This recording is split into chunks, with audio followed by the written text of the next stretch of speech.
Hello everyone, study point RC channel पर आप सभी का स्वागत है। और आज की कक्षा में बात करेंगे, अपना आज का टॉपिक है लोकसभा के पदाधिकारी।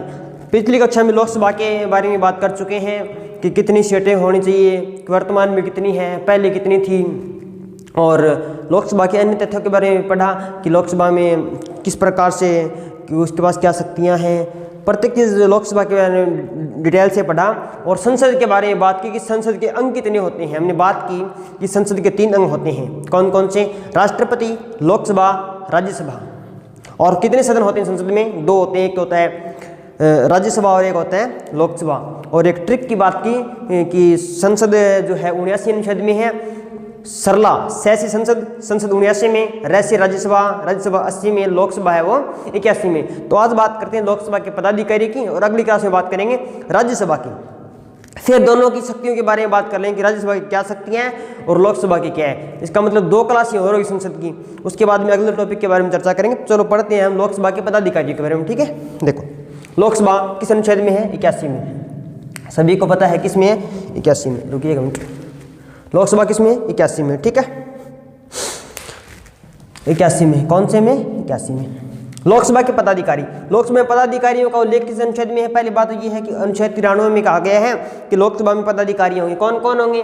एक अध्यक्ष होगा और एक उपाध्यक्ष होगा, जो लोकसभा के सदस्यों में से चुने जाएंगे। कहाँ से चुने जाएंगे? लोकसभा के सदस्यों में से चुने जाएंगे, और लोकसभा में वोटिंग के माध्यम से चुने जाएंगे कि जिसके पास लोकसभा में बहुमत प्राप्त हो गया वह अध्यक्ष बन जाएगा, और उसी प्रकार से एक उपाध्यक्ष बना दिया जाएगा, ठीक है। देखो, अनुच्छेद 94 में कहता है कि पदाधिकारियों को हटाएं। जब पदाधिकारी होंगे तो उनको हटाने की प्रक्रिया भी होगी। इसका मतलब 93 में जब दोनों का उल्लेख है तो 93 में दोनों को हटाने का उल्लेख होगा। पदाधिकारियों के कार्य 95 में कहा गया कि उनके कुछ कार्य होंगे, ठीक है। क्या क्या कार्य होंगे? सदन में शांति व अनुशासन बनाए रखना। अध्यक्ष और उपाध्यक्ष का कार्य होगा कि सदन को शांतिपूर्ण तरीके से चलाएं और अनुशासन बनाए रखें और कार्यवाही जारी रहे। सदस्यों को विषय पर बोलने की अनुमति, सदस्य पहले अनुमति लेंगे अध्यक्ष से, उपाध्यक्ष से कि हम इस विषय पर बोलना चाहते हैं और इसके ऊपर आप हमें बोलने की अनुमति दें। तो अनुमति कौन देते हैं? अध्यक्ष और उपाध्यक्ष देते हैं। आगे धन विधेयक, ये लोकसभा तय करेगी कौन सा विधेयक धन विधेयक है और कौन सा नहीं। और धन विधेयक कौन से सदन में प्रस्तुत किया जाता है? तो लोकसभा में प्रस्तुत किया जाता है, राज्यसभा में नहीं। याद रखना है कि धन विधेयक लोकसभा में प्रस्तुत किया जाता है, न कि राज्यसभा में। इंपॉर्टेंट क्वेश्चन है। आगे, दल बदल संबंधी अयोग्यता निर्धारण कौन करेगा? लोकसभा के पदाधिकारी करेंगे कि दल बदल, जब कोई नेता किसी पार्टी को छोड़कर चला जाता है तो उसे दल बदल कहते हैं। क्या वह योग्य है या अयोग्य, इसका निर्धारण कौन करेगा? लोकसभा के पदाधिकारी करेंगे, ठीक है। इधर देखो, सर्वाधिक लोकसभा सीटें। अब पिछली कक्षा में पढ़ा नहीं था कि कौन से में सर्वाधिक है।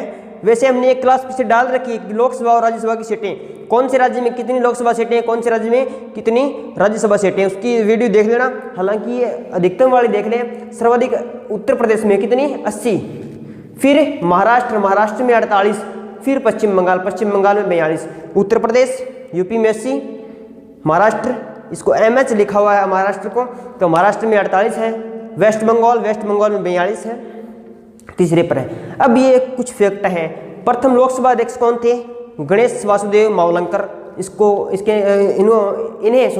इन्हें जीवी मावलंकर भी कहते हैं और इन्हें भारतीय संसद का पितामह कहते हैं, ठीक है। ये स्टडी का प्रश्न बन गया कि भारतीय संसद का पितामह किसे कहते हैं? जीवी मावलंकर को। उसके बाद में फर्स्ट महिला लोकसभा अध्यक्ष मीरा कुमार। कौन है? मीरा कुमार। वर्तमान में लोकसभा अध्यक्ष कौन है? ओम बिड़ला। ओम बिड़ला राजस्थान के कोटा से है और वर्तमान में लोकसभा के अध्यक्ष हैं। ये तो हो गए वर्तमान में ओम बिड़ला अध्यक्ष, ठीक है।